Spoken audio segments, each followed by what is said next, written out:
하나님 말씀 민수기 16장 보겠습니다.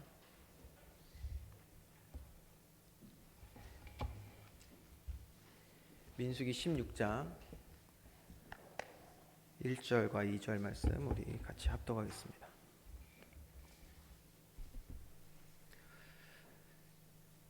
민수기 16장 1절 2절 우리 같이 합독합니다. 레위의 증손 고핫의 손자 이스할의 아들 고라와 루벤 자손 엘리압의 아들 다단과 아비람과 벨렛의 아들 온당이 당을 짓고 이스라엘 자손 총회에서 택함을 받은 자 곧 회중 가운데서 이름이 있는 지휘관 250명과 함께 일어나서 모세를 거스르니라. 아멘.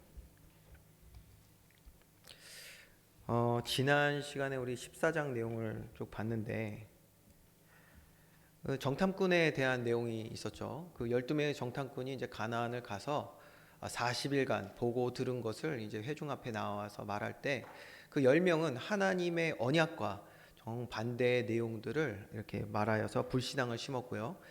그로 인해서 그 14장에 보면은 온 백성이 이제 울고불고 난리가 나죠. 애굽으로 돌아가자, 뭐 우리가 여기서 죽겠다, 노예된다, 별 소리를 다 하게 됩니다. 그런데 두 명의 사람, 그 갈렙과 여호수아는 그 40일의 기간을 그냥 산 것이 아니라 그 순간순간을 보고 들은 것을 가지고 하나님과 교제하는 시간을 가졌죠. 그러다 보니까 세상이 알지 못하는 하나님 주시는 말씀으로 자신을 채운단 말이에요. 그러니까 보는 게 당연히 다른 것이겠죠. 자, 이러한 사건들이 있었습니다.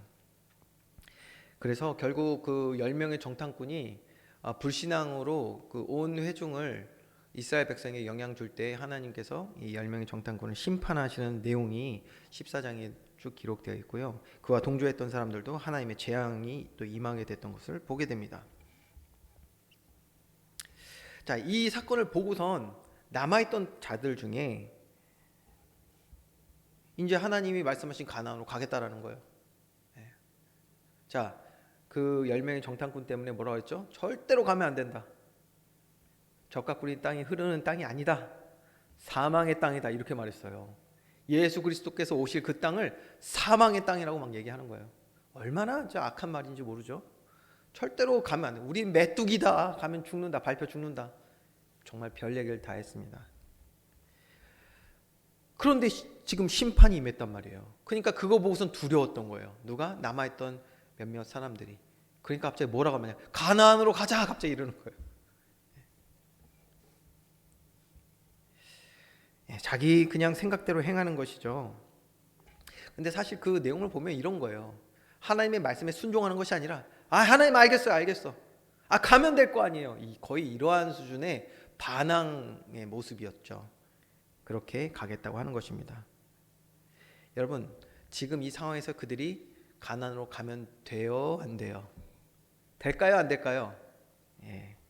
안 되죠. 물론 하나님께서 가나안을 주시겠다고 그랬고 가나안으로 들어가라고 했지만 지금 이들은 가면 안 됩니다. 왜냐하면 그 앞에 하나님께서 하신 말씀이 있거든요. 여러분 기억을 해야겠죠. 하나님께서 성막을 지으라고 하시고 그 다음에 뭐 했냐면 하나님과 예배가 있어야 된다고 분명히 말씀하셨어요. 그리고 죄 있는 자는 하나님께로 나올 수 없기 때문에 제사 규례를 쭉 얘기하시면서 죄사함을 받고 그제서야 하나님과 함께 동행할 수 있음을 말씀해 주셨습니다. 기억나시죠? 조금씩 또 우리가 리마인드를 해야겠죠. 자, 미리암이 하나님 앞에 죄를 범하였습니다. 그래서 온몸에 뭐가 났어요? 나병이 들었어요. 그때 그 미리암의 죄가 다 씻은 바 될 때까지 이스라엘 백성은 한 걸음도 나아가지 못했습니다. 물론 하나님께서 약속하신 가나안을 향하여 나아가야 하지만 하나님은 죄 있는 상태에서는 함께 하시지 않는단 말이에요. 하나님과 동행할 수가 없어요. 그렇기 때문에 지금 이 상황에서 갑자기 가나안으로 가겠다고 하는 이스라엘 백성들은 하나님의 말씀에 순종하는 것이 아니라 자기 생각, 자기 뜻대로 행하고 있는 모습인 것이죠. 이들에겐 무엇이 먼저 필요합니까? 회개가 필요한 줄 믿으시기 바랍니다. 회개함이 있어야 되거든요. 죄에 대하여. 이렇게 죄가 지금 가득한데 회개도 하지 아니하고 어디를 가겠다는 것입니까? 어떻게 이들이 승리를 얻겠습니까? 하나님과 함께 하여야 죄와 사탄의 공격에서부터 승리할 것인데. 자, 그래서 이 사실을 바로 알고 있었던 모세, 또 이러한 영적인 상태를 잘 보고 있었던 모세는 그렇기 때문에 이미 하나님께서 주셨던 말씀을 가지고 이들에게 가르칩니다. 그게 14장 41절의 말씀이에요. 14장 41절에 뭐라고 말하냐? 모세가 이르되 너희가 어찌하여 이제 여호와의 명령을 범하느냐? 그렇죠? 지금 가는 것이 가나안 땅으로 가겠다고 하는 것이 명령을 범하는 것이 아니라 분명히 하나님께서 회개하라고 말씀하셨는데 회개하지 않는 것이 지금 명령을 범하는 거예요. 이제 뒤에 또 나옵니다. 자, 여호와의 명령을 범합니다. 이 일이 형통하지 못하리라. 42절 여호와께서 너희 중에 계시지 아니하니 올라가지 말라. 분명히 올라가지 말라고 지금 말씀하고 있어요. 너희 대적 앞에 패할까 하노라. 아말렉인과 가나안이 너희 앞에 있으니 너희가 그 칼에 망하리라. 아주 중요한 말씀 나오죠. 너희가 여호와를 배반하였으니. 자, 무슨 말이죠? 아직 회개하지 않았다라는 거예요. 그러니까 회개하지 않은 상태. 그러니까 여호와께서 너희와 함께하지 아니하시리라. 그럼에도 불구하고 이렇게 주의 종에 통해서 말씀이 선포됐는데도 불구하고 이들이 어떻게 합니까? 44절 말씀. 그들이 그래도 산 꼭대기로 올라갔습니다. 여호와의 언약궤는 그리고 모세와 이스라엘의 진영은 떠나지 않았습니다. 자기 생각, 자기 기준대로 그냥 하는 거예요. 여전히 회개하지 않고 하나님께로 돌이키지 않고 자기 생각, 자기 기준대로 행한 모습. 여러분 오늘 본문에서 다시 보겠습니다. 분명히 하나님이 광야 출발전에 말씀하신 거예요. 죄에 범한 자는 반드시 속지 않은 제사를 드리고 회개하라고 말씀하셨어요. 그런데 회개하지 않습니다. 그러니 하나님께 나아가는 모든 길이 막혀 있죠. 막혀 있어요. 하나님과 함께 할 수 없는 상태란 말이에요. 이런 가운데 하나님의 말씀이 마음에 닿겠습니까, 여러분? 하나님께 나아가는 길이 막혀 있다니까요. 말씀이 마음에 닿지를 않아요. 그러니 내 생각대로 하는 거예요. 하나님이 재차 경고를 하십니다. 그래서 들리지가 않는 거예요. 결국 말씀과 상관없이 행한 이들에게 어떤 결과가 왔냐? 45절 말씀에 이렇게 기록되어 있습니다. 아말렉인과 산간지대에 거주하는 가나안인이 내려와서 그들을 무찔렀다. 전쟁에 패한 것입니다. 자, 우리는 다시 한번 이 말씀을 통해서 기억해야 되는 것이 있습니다. 여러분, 말씀을 들었는데도 그 말씀이 내게 교훈되어지지 아니오. 하나님의 말씀으로 가르침 받지 않는 것, 그것은 성경의 말씀을 그냥 들었을 뿐 여전히 내 안에 있는 강한 기준과 생각들이 주의 말씀을 발로 걷어차고 있는 것이겠죠. 말씀이 와닿지 않는단 말이에요. 이렇게 말씀을 들었는데도, 예배 자리에 있는데도 내 생각, 내 뜻대로 행하며 하나님과 상관없는 삶을 살아간다. 그러면 반드시 그에 대한 삶의 열매는 맺혀지게 됩니다. 그게 오늘 우리 이스라엘 백성을 통해서 보는 것이죠. 그 말씀을 거부하고 말씀을 심지 못하는 그 결과는 당장 일어날 수도 있고요. 때가 돼서 열매가 맺어질 때도 있습니다. 중요한 것은 분명히 그 열매가 맺혀진다는 거예요. 그래서 오늘 지금 이 시간, 이 순간에도 우리는 무엇을 구해야겠습니까? 하나님의 도우심을 구해야 되는 줄 믿으시기 바랍니다. 그 하나님의 도우심을 우리는 은혜라고 말하는 거예요. 은혜를 구해야 돼요. 은혜를 구하며 이러한 죄악에서부터 우리는 먼저 벗어나야 하는 것입니다. 하나님의 말씀이 심겨지지 않는 상태에 있는 우리의 영적인 상태에 도움이 필요하단 말이에요. 그 은혜를 구해야 하는 것입니다. 감사한 것은요, 하나님께서 이러한 우리를 잘 아시죠. 택한 주의 백성들을 이런 죄의 구습, 죄에 물들었던 삶에서부터 벗어나 하나님의 말씀을 향하여 나아갈 수 있는 그 길을 열어주셨잖아요. 그것이 바로 예수 그리스도의 십자가입니다. 우리를 위해 이 땅에 오신 예수 그리스도는 십자가에서 죄로 인하여서 우리가 지불해야 되는 모든 죄값을 치르시고 하나님께 나아가는 모든 장애물을 제하여 주신 줄 믿으시기 바랍니다. 십자가 구원, 하나님께로 나아갈 수 있는 길을 열어주셨어요. 뿐만 아니라 오늘도 믿는 자들 가운데 임하셔서 날마다 주님과 동행하는 삶을 살게 하시기 위한 신실하신 변치 않는 하나님의 구원의 일을 우리에게 지금 행하고 계시다라는 거예요. 여러분, 제 말이 아니에요. 증거가 있습니다. 그 증거가 뭐냐? 지금 이 순간 이 자리에 있는 저와 여러분, 하나님이 오늘 저와 여러분을 부르신 줄 믿으시기 바랍니다. 예배로, 하나님께 나아감으로. 그렇기 때문에 이 예배의 시간은 신실하신 하나님의 구원과 우리를 사랑하시는 하나님을 체험해야 할 시간입니다. 특별히 하나님의 사랑, 그 은혜 가운데 얻는 이 예배 축복, 이 가운데 우리가 얻는 것을 우리가 지난 시간에 같이 나눴죠. 그걸 바로 성화라고 이야기합니다. 성화. 여러분, 성화는 무엇이냐? 나의 본질로 돌아간다는 의미를 갖고 있어요. 본질. 나의 본질이 뭐죠? 하나님이 원래 나를 창조하셨을 때의 형상을 말하는 거예요. 원래 형상 회복하는 것을 성화라고 얘기합니다. 예배를 통해서만 성화가 이루어지는 줄 믿으시기 바랍니다. 저와 여러분은 이제 예수 그리스도 믿어 거듭난 주의 백성, 성도라고 부릅니다. 예수 그리스도 믿는 순간에 즉각적인 성화, 즉 우리의 신분은 변합니다. 그래서 성도가 돼요. 그러나 여기에 그치는 것이 아니라 날마다 우리의 본질을 회복하여서 원래 우리에게 주신 능력을 얻어 하나님의 영광에 증인된 삶을 살아가야 하는 것입니다. 이 능력, 이 힘을 뭐라고 하냐? 이것을 거룩이라고 말합니다. 여러분, 성화의 목표는 하나님의 형상, 즉 거룩을 향한 회복입니다. 여러분, 거룩하면 외형적인 변화를 얘기하시는 분들이 종종 있더라고요. 외형적인. 예전에 원로 목사님께서 그런 그 예화를 좀 들어주셨었잖아요. 어떤 목사님이 흰 한복을 입고 주일마다 흰 색깔, 그 흰 고무신을 신고, 그러면 성도들이 그 목사님이 걸어가시는 그 발걸음을 뒤따라가면서 그렇게 얘기를 했대요. 우리 목사님 참 거룩하시다고.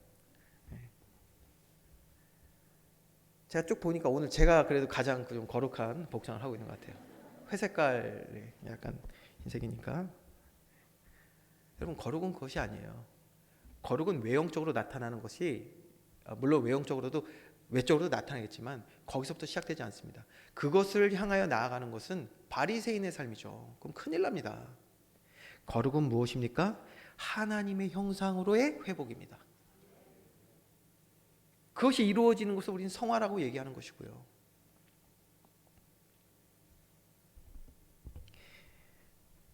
그리고 그렇기 때문에 하나님의 형상으로 회복되어져 가는 그 과정 속에 우리가 거룩을 얻어갈 때 이것을 성경은 능력이고 힘이라고 말하는 것입니다. 이게 우리의 능력이라는 거예요. 거룩이. 보세요. 그러니까 이 능력과 힘을 세상 사람들이 얻을 수 있을까요? 없을까요? 없어요. 세상에 알지 못하는 힘과 능력은 이 거룩 안에 있는 것입니다. 하나님의 형상의 본질을 회복하는 데 있는 거예요. 이렇게 나아가는 것, 이것을 성화라고 얘기합니다. 우리는 거룩을 향하여 날마다 예배의 축복을 누려야 하는 줄 믿으시기 바랍니다. 그래서 거듭난 성도는 어떻게 된다고요? 날마다 성화되어야 한다. 우리 한번 같이 해볼까요? 시작. 성도는 날마다 성화되어야 한다. 아멘. 거듭난 성도는 날마다 무엇을 향하여? 본질을 향하여 참된 예배자의 삶으로 거룩을 향하여 날마다 성화되어야 되는 거예요. 날마다 하나님의 형상으로 회복되어지는 저와 여러분 되기를 주님의 이름으로 축원드립니다. 자, 그러니까 우리 서론의 이제 내용을 봤는데요. 자, 이스라엘 백성이 왜 이렇게 행했는지를 우리가 지난 시간에도 나눴습니다. 이게 말씀이 들려지지가 않는 것이죠.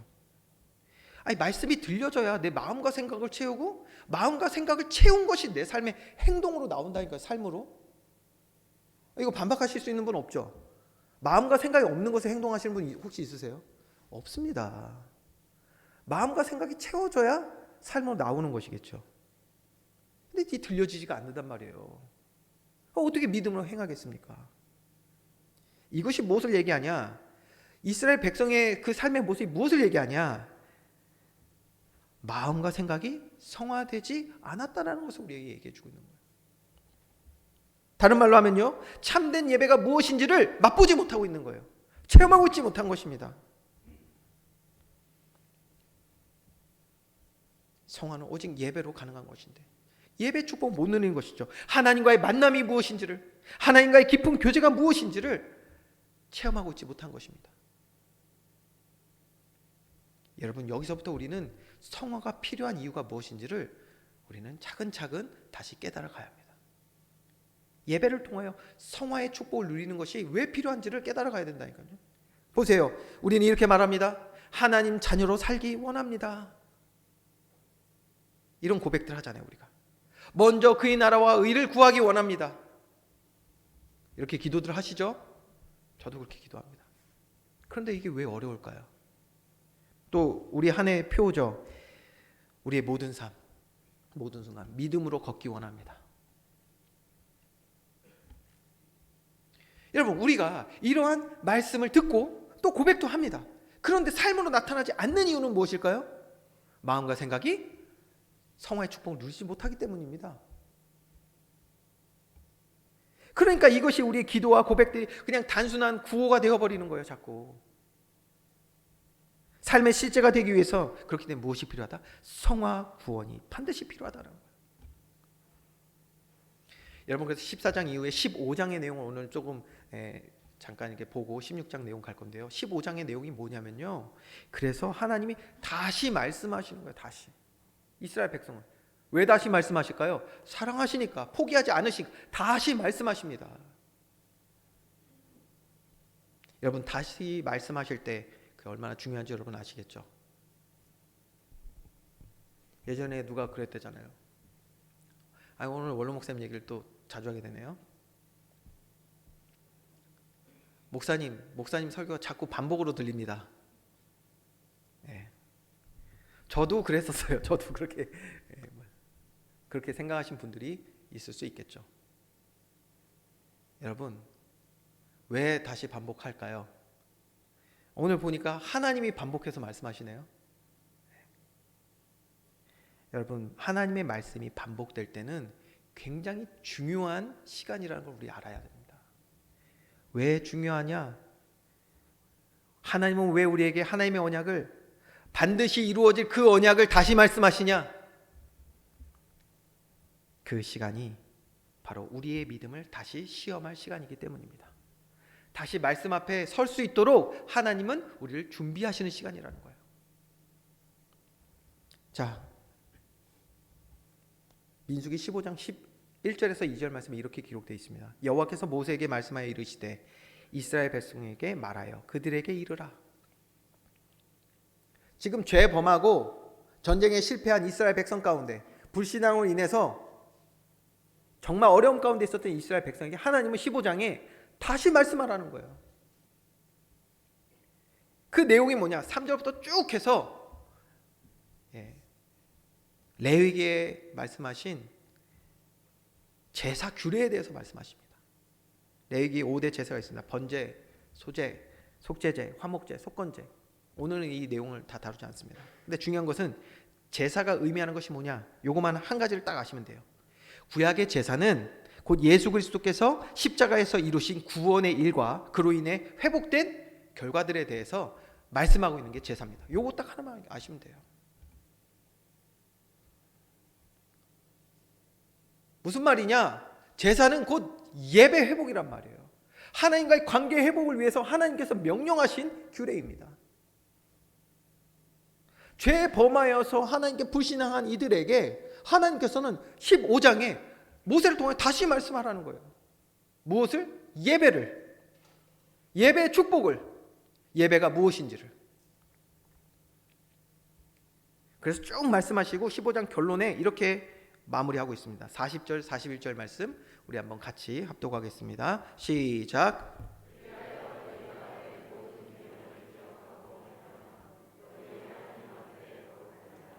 나는 여호와 너의 하나님이라. 나는 너희의 하나님이 되려고 너희를 애굽 땅에서 인도해 내었느니라.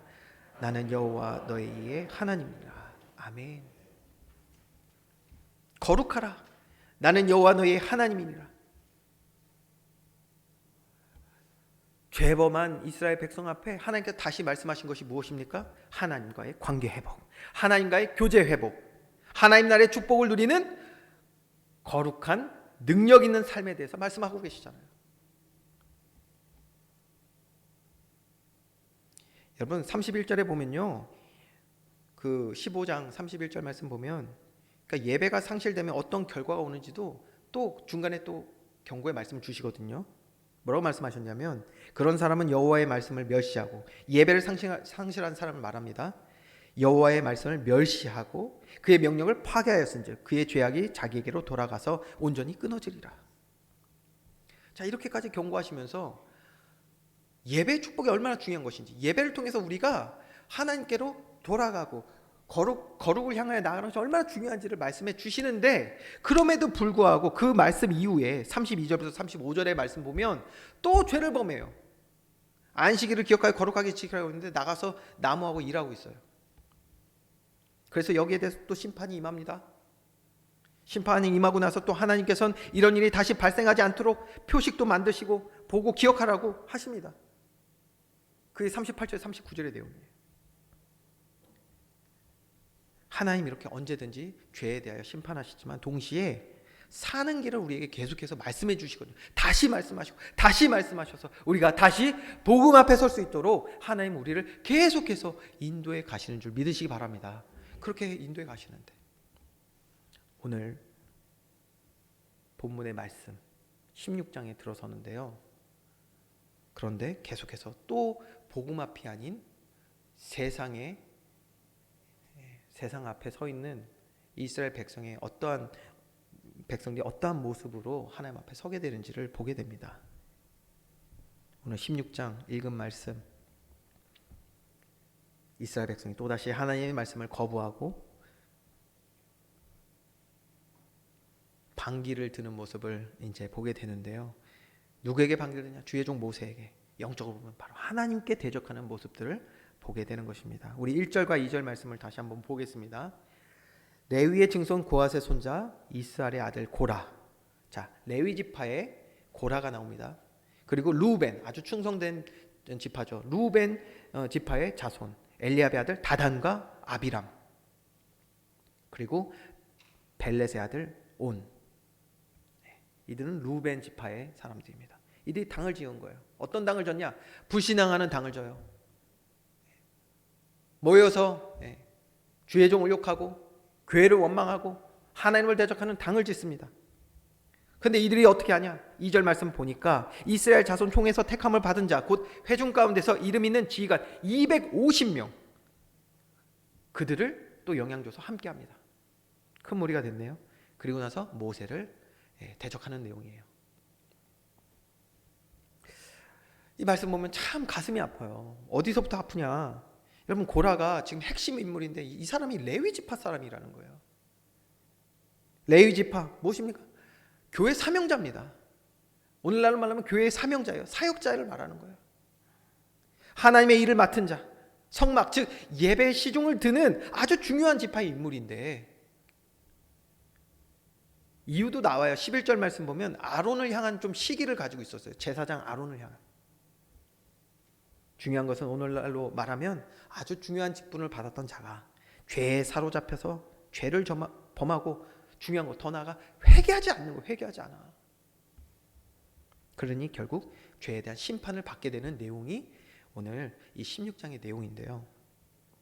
또 고라와 함께 루벤 지파의 다단, 아비람, 온, 이 사람들이 불신앙의 모임을 만들고 250명이나 지휘관들 250명이나 여기에 가담되는 거. 여러분, 교회에 이런 일들이 일어난다면 이거 어떻게 해야 될까요? 어떤 사람들입니까? 인본주의 가득한 사람들이죠. 하나님의 계획과 뜻 전혀 마음에 담지 못하는 사람들의 모임이에요, 이게. 근데 이런 일들이 교회 안에 일어날 때 우리가 어떻게 해야 되겠습니까? 어떻게 해야 될까요? 여러분, 이런 일들이 지금 교회에서 일어날까요? 안 일어날까요? 일어나고 있어요, 지금도. 오늘 말씀 통해서 우리는 잘 영적으로 깨어나야 합니다. 제가 아는 교회도요, 몇 해 전에 아주 큰 교회였어요, 저희 교단에. 그런데 뭐 목사파 장로파다 해가지고 갈라져가지고 지금요 뭐 반이 떨어져 나갔는데 그 교회 제 그 사촌이 한 명 있어가지고 그 친구한테 얘기를 들었어요. 그리고 그 친구의 또 친구들하고도 좀 제가 알아가지고 좀 얘기를 들었는데 교회 하나 안 나가요 지금. 신앙 다 실패하고. 여러분 죄가 가득해지는 시대를 우리는 살아가고 있거든요. 죄가 가득해지니까 인본주의 가득해지는 시대를 살아가고 있어요. 하나님 중심이 아니라 말씀 중심이 아니라 사람들이 말하고 그것이 좋게 여겨지면 자기 소견대로 살아가고 있는 죄 가득해지는 시대를 살아가고 있는데 성화되어지지 않고 예배 축복 누리지 못하는 주의 백성들이 이 시대를 이기지 못하여서 세상에 엎드려지면 그 죄를 가지고 교회로 들어올 텐데 어떻게 되겠습니까? 그것이 레위 지파 사람이고 그것이 루벤 지파 사람이라면 어떻게 되겠습니까? 죄에 물들어서요 돌아오는 자들이 어떤 일을 행하는지 우리는 오늘 말씀을 통해서 볼 것입니다. 그리고 깨어 주의 편에 선 모세와 또 저와 여러분 어떻게 행해야 되는지를 우리는 말씀을 통해서 오늘 확인해야겠습니다. 여러분 여기에 모세가 어떻게 반응했는지를 우리 먼저 볼 건데요. 너무 중요합니다. 성화가 필요한 이유, 오늘 이게 제목인데 첫 번째로 성화가 필요한 이유, 모세가 어떻게 반응하는지를 통해서 우리 한번 보도록 하겠습니다. 모세의 자세는요, 불신앙을 대하는 이 모세의 자세는 하나님과의 교제, 즉 성화를 누리기 전과 후로 다르게 나타나는데요. 먼저 이전 내용에 우리가 봤지 않습니까?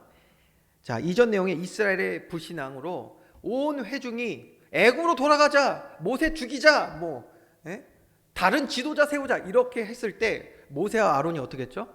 14장 5절 말씀 보니까 이스라엘 자손의 온 회중 앞에 엎드려졌다고 그랬어요. 두려웠던 거예요. 그러면 모세가 그때 당시에 왜 이스라엘 회중 앞에 엎드렸냐? 이유가 있었죠. 11장부터요 모세에게 무엇이 드러나냐? 영적 탈진한 모습이 드러나요. 자꾸 이스라엘 백성이 원망하고 불평하고 하나님의 욕되게 하는 일을 하고 하니까 너무 지치는 거예요. 이제 힘든 거예요. 인간적으로 이해가 되죠. 힘든 거예요. 그러니까 모세도 하나님한테 원망하면서 뭐라고 했습니까? 하나님, 제가 저들을 끌어냈습니까? 제가 저들을 낳았습니까? 하면서 원망하는 장면 여러분 기억나시죠? 탈진이 딱 왔던 상태예요. 그런 상태 가운데 이스라엘 백성이 이렇게 또다시 모세 앞에 원망하면서 울부짖으니까 지쳐버린 거예요. 그래서 불신앙을 대하는 모세의 자세가 어땠냐? 그들 앞에 엎드렸었어요. 굴복했던 것이죠.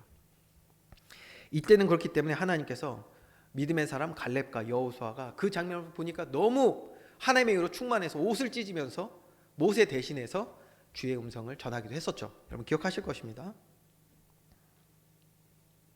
그런데 그랬던 사건 바로 이후에 하나님은 그러면 갈렙과 여호수아를 사용하시냐? 그렇지 않고요. 다시 모세에게 찾아오세요.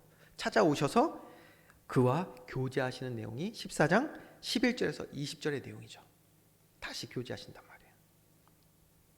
하나님과 교제를 통해서 모세의 마음과 생각이 다시 새롭게 됩니다. 예배가 회복됩니다. 자, 성화의 시간을 갖게 되는 거예요. 모세가. 그러니까 이 예배 회복을 분기점을 해서 전후가 나뉘게 되는데 오늘 본문의 내용 보세요. 이스라엘 백성의 불신앙을 통해서 사탄의 공격이 또 들어오고 있는데 모세의 자세가 다릅니다. 4절 말씀, 16장 4절 말씀 볼까요? 4절 뭐라고 기록되어 있냐? 모세가 듣고 엎드렸다가 라고 되어 있어요. 저는요 이 말씀을 듣는데 갑자기 몸에 소름이 돋는 거예요. 왜 돋았냐면 제 상상하는 걸 좋아하는데 상상이 되는 거예요. 여러분 예를 들면 영화에서 그런 장면 있잖아요. 굉장히 착한 순한 친구가 있어. 근데 나쁜 친구들이 계속 괴롭혀. 이유 없이 막 때리고 막 이래. 그래서 맨날 맞아요. 근데 어느 날 이 친구가 태권도를 가게 된 거예요. 그리고 수련을 합니다. 네. 그런데 그걸 모르는 친구들이 또다시 이 친구를 괴롭히려고 때리려고 하는데 한 대 맞았어. 그래서 한 대 때리고 나서 역시 별거 없구나 하고 씩 웃는데 갑자기 이 친구가 웃으면서 쓱 얼굴을 드는 장면? 네, 저는 그거를 상상하게 되더라고요. 모세가 또 엎드린 거 보면서 이들이 생각했을 거예요. 별거 없네 또. 아니요. 전후가 달라졌다고 그랬죠. 예배 회복을 통하여 마음과 생각에 새로운 경건의 힘과 능력 얻은 모세는 어떻게 했냐? 엎드렸다가 5절 말씀, 고라와 그의 모든 무리에게 말하여 이르되 아침에 여호와께서 자기에게 속한 자가 누구인지 거룩한 자가 누구인지 보이시고 그 사람을 자기에게 가까이 나오게 하시되. 담대하게 이제 이들에게 말하기 시작하는 거예요. 7절에도 레위 자손들아 너희가 너무 분수에 지나치느니라. 이제 이들의 눈치 보지 아니하고 하나님이 주신 믿음의 말을 쏟아놓기 시작하는 거예요. 여러분, 이것을 통해서 우리 무엇을 봅니까? 모세가 하나님과의 교제를 통해서 마음과 생각이 성화되어지니 거룩한 자의 힘과 능력, 믿음의 용기를 되찾은 모습. 그러니 하나님 편에 선 자, 그러니 세상에 굴복하지 않는 자. 여러분, 이거 너무 중요합니다. 제가 이제 나중에 시간 되면 앞으로 또 말씀드릴 게 있겠지만, 지금 요번에 우리나라에 일어났던 그 참사를 보면서요, 교회의 사명이 얼마나 무겁고 큰지를 다시 한번 저는 많이 느꼈다니까요. 그 아이들이, 그 젊은 아이들이 그렇게 모여야 될 수밖에 없었던 이유가 무엇일까? 세상 쾌락 쫓아서 그렇게 모일 수밖에 없었던 그 이유들을 보면서 그 안에는 분명히 교회를 왔다 갔던 애들도 있을 텐데, 하나님의 편에 선 자, 세상에 굴복하지 않는 자. 여러분, 이것이 하나님이 기뻐하시는 모습, 하나님의 마음을 시원케 하는 믿음의 사람의 모습인 줄 믿습니다. 우리는 모세를 통해서 이렇게 성화가 필요한 이유를 발견을 해야 되는 거예요. 그렇게 될 때 우리도 이 땅을 살아갈 때 세상에 어떠한 강력이 우리를 향하여 다가올지라도 거기에 속거나 넘어지지 않고, 그런 문화에 우리가 속아서 마음 생각 뺏기지 아니하고 복음의 본질을 회복하는 데 힘쓰고 마음과 생각을 지켜 믿음으로 살아가는 저와 여러분, 우리 후대 돼야 될 줄 믿으시기 바랍니다. 자, 그러면서 성화가 필요한 두 번째 이유, 우리가 모세를 봤다면 이제 불신앙의 세력들을 한번 보면서 그 이유를 알아야겠는데요. 여러분 보세요. 이들이 누굽니까? 불신자가 아니잖아요. 불신자가 아니라 교회까지 들어와 있던 자들입니다. 출애굽을 겪은 사람입니다. 그 출애굽하면 그냥 우리가 그냥 아주 쉽게 그냥 걸어 나온 것이 출애굽입니까? 그렇지 않잖아요. 출애굽하면 벌써 우리에게 담기는 많은 내용들이 있습니다. 네. 하나님의 재앙이, 심판이 임했던 곳, 이스라엘 백성이 노예되었던 곳, 마음과 생각 뺏겼던 곳, 어마어마한 고통과 환란이 있었던 곳. 거기서 출애굽한 사람들이 이 사람들이에요. 그뿐입니까? 광야를 지나왔어요. 메추라기가 만나게 홍해를 갈았던 사람들이잖아요. 하나님의 임재하심을 체험했음에도 불구하고 죄에 사로잡혀 사탄에 이용하고 있는 이들의 모습을 보면서 우리는 성화의 필요성을 다시 한번 우리는 봐야 하는 것입니다. 우리도 알아야 돼요. 참된 예배 축복을 누리지 못할 때 우리들도 언제든지 이렇게 이스라엘 백성처럼 행할 수밖에 없다. 자, 성화되지 못한 이들이 어떻게 생각하고 말하는지, 생각하고 말하고 행동하는지를 우리 한번 볼까요? 12절 말씀, 여러분 12절 말씀 보세요. 12절 말씀에 16장 12절입니다. 모세가 고라를 보니까 고라는 안 되겠다 싶었나 봐요. 이제 그러니까 그 중요한 사람, 사랑하는 자들이었겠죠. 엘리압의 아들 다단과 아비람을 부르러 사람을 보냈더니, 자, 이들을 사랑하니까 이들을 죄에서 돌이키게 하기 위하여 이들을 부릅니다. 그랬더니 이들이 뭐라냐? 우리는 올라가지 않겠노라. 내가 오라고 하면 가야 돼? 지금 이러고 있는 거예요. 모세하고 아주 척을 친 거예요. 그러니까 척을 진 거예요. 대적하는 마음이 생기니까 모세가 오라는데도 안 가요. 누가 그러긴 하더라고요. 목사님이 불러가지고 얘기하자고 하면 제일 떨린다고 그러더라고요. 여러분 안 그러시죠? 예. 제가 제 방으로 잠깐 오세요. 안 떨리시죠? 예. 하여튼 방송실은 떨릴 수도 있어. 그런데 어쨌든 모세가 왜 이렇게 했겠습니까? 꾸짖기하여 혼내서 이스라엘 진영에서 떠나게 하게 전혀 아니겠죠. 이들 사랑하기 때문에 죄에서 돌이키게 하기 위하여 부르지 않겠습니까? 그런데 올라가지 않겠다는 거예요. 그런데 그 이유가 과간이에요. 13절에 뭐라고 말하고 있냐? 모세를 향하여 이렇게 말합니다. 네가 우리를 적과 꿀이 흐르는 땅에서 이끌어내요. 이게 무슨 말이에요? 애굽이 사망의 땅입니다. 근데 이들이 뭐라고 말하고 있죠? 애굽이 적과 꿀이 흐르는 땅이래요. 야, 죄에 사로잡히니까 완전히 반대말 하고 있는 거예요. 그러니까 애굽으로 돌아가자 하던 그 마음이 여전히 딱 잡혀 있는 것이죠. 그러면서 뭐라고 합니까? 광야에서 우리를 죽이려고 했다. 이게 어찌 작은 일이냐? 그러면서 뭐라냐? 오히려 스스로 우리 위에 왕이 되려 하느냐? 네가 뭔데 오라 가라 하냐? 네가 왕이냐? 이러고 지금 얘기하고 있는 거예요. 어떻게 이런 거짓에 사로잡혀서 이렇게 말을 하는지. 그러면 14절에 우리는 올라가지 않겠다. 다시 한번 말하는 거예요. 절대 올라가지 않겠다. 여기에 모세가 심히 노했다고 15절부터 말씀하고 있습니다. 당연하겠죠. 당연히 노하겠죠. 두 가지 이유로. 이들이 지금 거짓을 말하고 있기 때문에 거짓에 대하여 사로잡혀 있는 모습을 보면서 노했을 것이고 또 불쌍히 여겼을 거예요. 그런데 모세는 여기서 아주 중요한 것을 합니다. 15절 말씀 뭐라고 기록하고 있습니까? 모세가 이렇게 심히 노한 상태에서 누구에게 나아가죠? 하나님께 나아갑니다. 하나님께.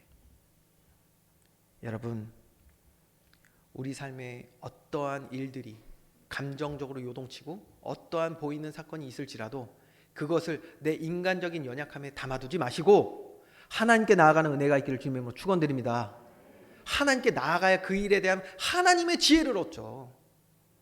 우리는 참 이걸 못하는 거예요. 하나님께 나아가야 되는데 나가지 않으면 이거 풀리지가 않습니다. 이런 문제들은. 이것이 진정한 예배자의 모습이죠. 자, 고라 보세요. 19절에 고라가 온 회중을 회막문에 모아놓고 그 두 사람을 대적하려 하며 모세 아론은 계속해서 대적하려 합니다. 하나님 말씀이 임하든 말든 뭐 이게요, 죄에 사로잡히면요 나도 나를 어떻게 못하는 거예요. 그러니까 이들 보면서 우리는 예배의 축복 가운데 성화가 얼마나 필요한지를 여러분 잘 보셔야 돼요. 죄에 사로잡히니까 교회에 있고 안 있고의 문제가 아닌 거예요. 죄를 감당할 수가 없어. 할 수가 없어. 예배 축복을 누리지 못하니까 회개하지 않는 자들 결국 하나님의 말씀을 들어도 깨닫지 못하고 보아도 보지 못하는 것입니다. 자, 그러니까 회개하지 않는 이들에게 죄에 대한 심판이 임하는데요. 32절 33절 말씀, 그 유명한 사건 어떻게 되냐? 땅이 그 입을 열어 그들과 그들의 집과 고라에게 속한 모든 사람과 그들의 재물을 삼키매 그들과 그의 모든 재물이 산채로 수울에 빠지며 땅이 그 위에 덮으니 그들이 회중 가운데서 망하니라. 여러분, 아주 중요한 말씀이죠.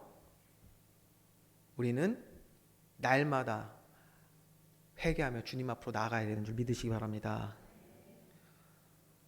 우리가 회개하지 아니하고 삶을 살아가며 오히려 세상에 굴복한 삶을 살아갈 때 결국 하나님은 자기 자녀를 사랑하시기 때문에 그 죄에 대한 심판을 하신단 말이에요.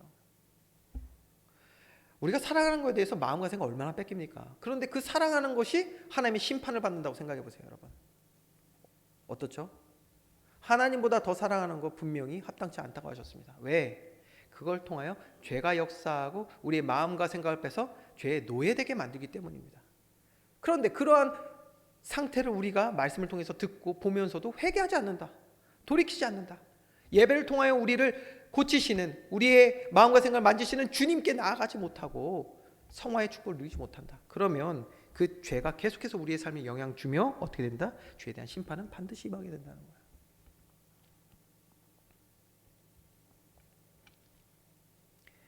35절에요. 뿐만 아니죠. 여호와께로부터 불이 나와서 분향하는 250명을 불살랐다.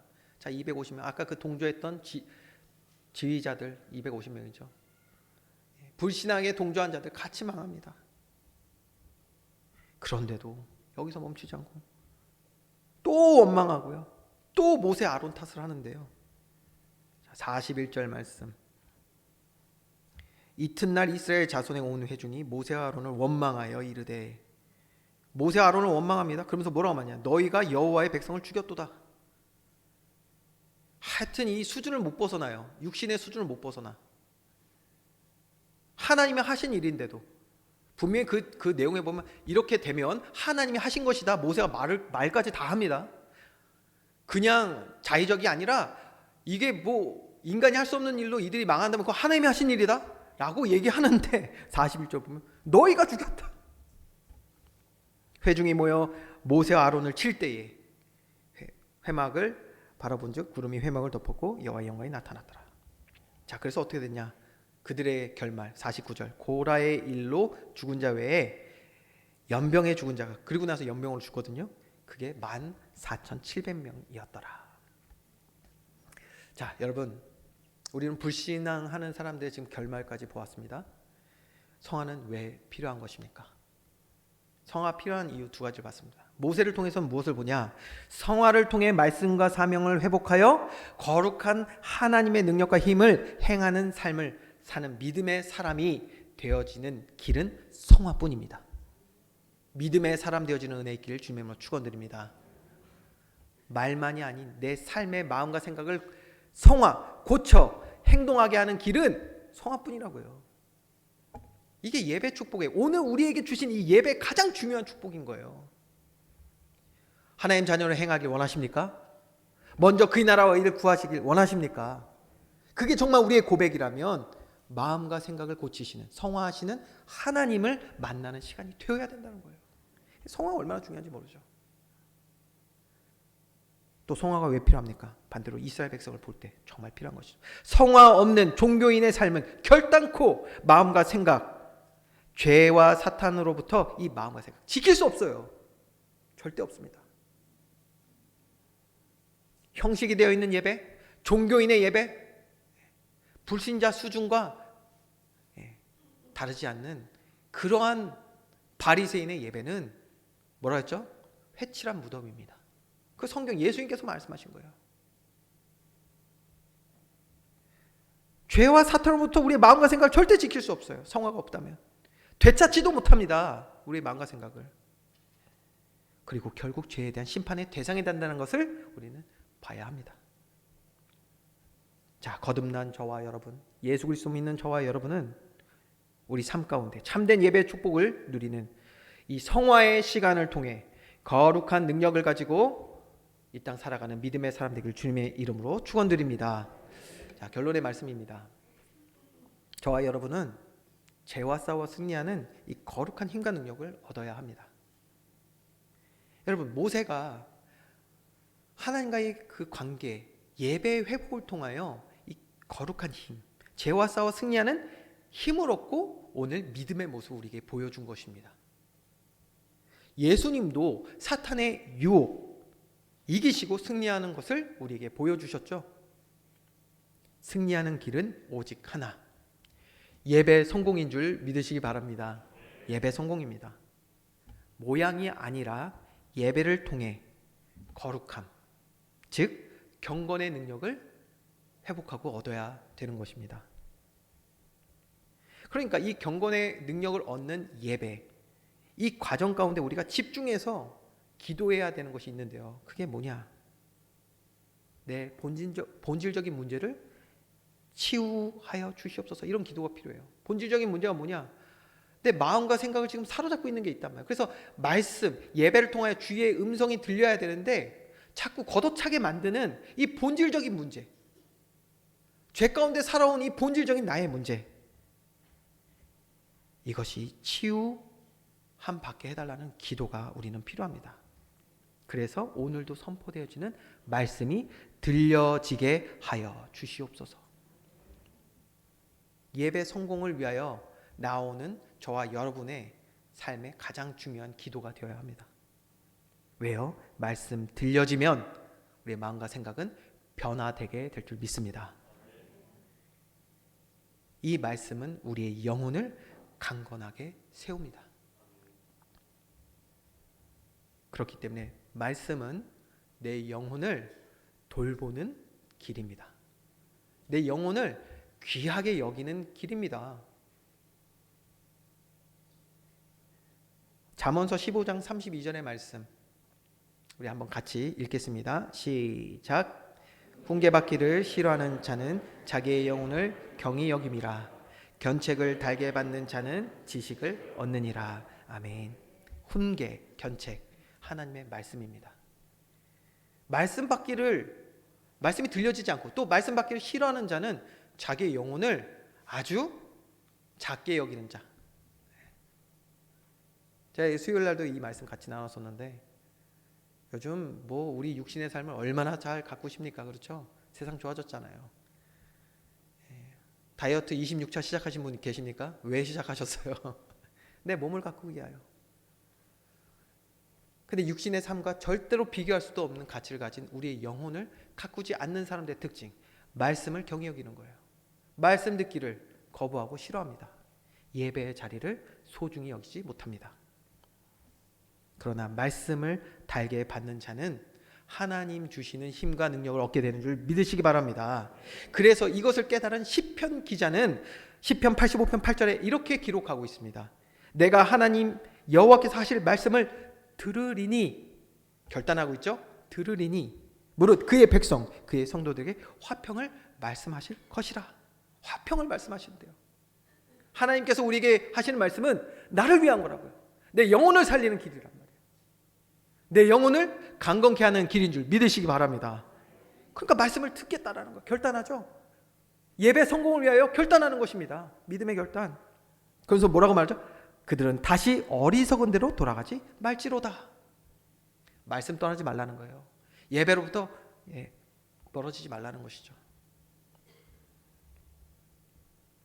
정말 예배 성공, 예배 회복의 축복을 아는 사람, 또 교훈을 받은 사람의 고백이라는 것을 알 수가 있습니다.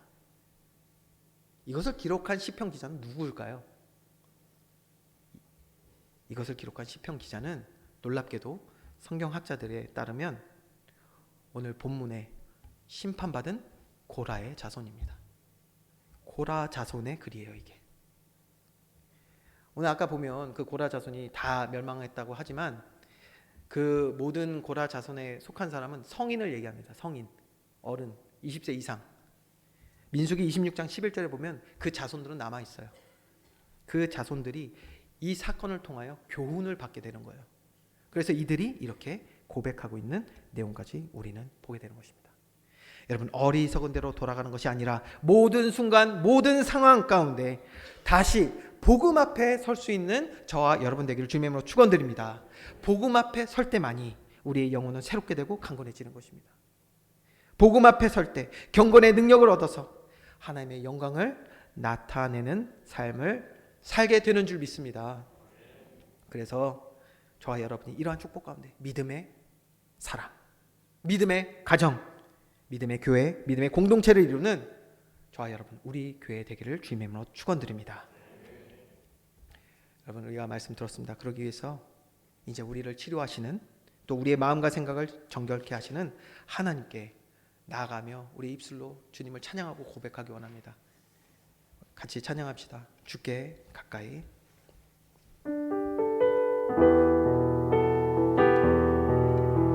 주신 은혜를 사모하며 우리 함께 고백하기 원합니다.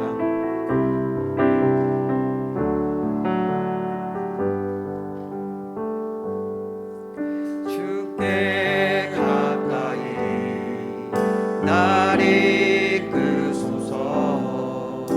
간절히 주님만을 원합니다. 채워주소서.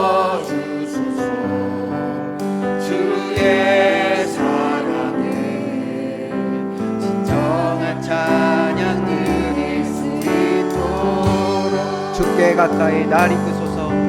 주께 가까이 날 이끄소서. 간절히 주님만을 원합니다. 채워주소서. 채워주소서. 주의 사랑을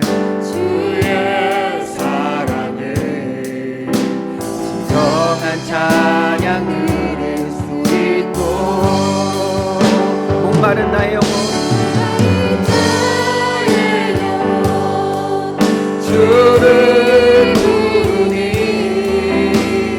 나의 맘 먼저 주소서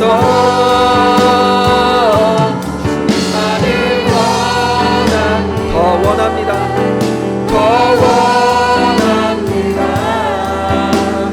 나의 맘 먼저 주소서. 이제 한 번 더 고백합시다. 주께 가까이 주께 가까이 날 이끄소서. 간절히 주님만을 원합니다. 채워주소서. 주의 사랑을 진정한 찬양 드릴 수 있도록 목마른 나의 영혼 목마른 나의 영혼 주를 부르니 나의 맘 만져 주소서. 주님만을 원합니다. 더 원합니다. 더 원합니다. 나의 맘 만져 주소.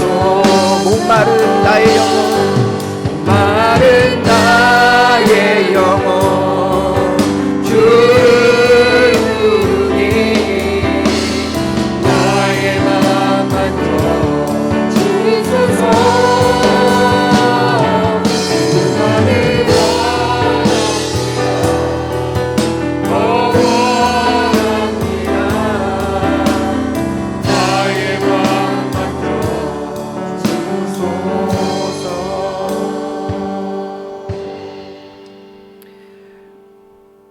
우리를 온전케 하시고 우리에게 가장 선한 것을 아시는 주님, 주님께 더욱더 가까이 나아가는, 주님을 더 원하는 주의 백성들 다 될 수 있도록 은혜를 더하여 주시옵소서.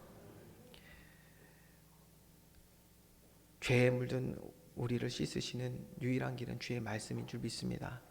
주의 말씀으로 우리의 마음과 생각을 채워 주시옵소서. 또 무너지고 부패한 우리들의 영혼을 고쳐주시는 주님, 오늘 말씀 받은 주의 백성들이 예배를 향한 갈망과 기대를 다시금 회복하며 하나님 주시는 힘과 능력으로 이 땅을 살아가는 믿음의 사람들 다 될 수 있도록 주여 인도하시고 은혜를 더하여 주시옵소서. 주님만을 더 원합니다. 주님만을 바라보며 걷는 믿음의 아름다운 삶이 되게 하실 줄 믿습니다. 감사드리며 예수 그리스도의 이름으로 기도합니다. 아멘.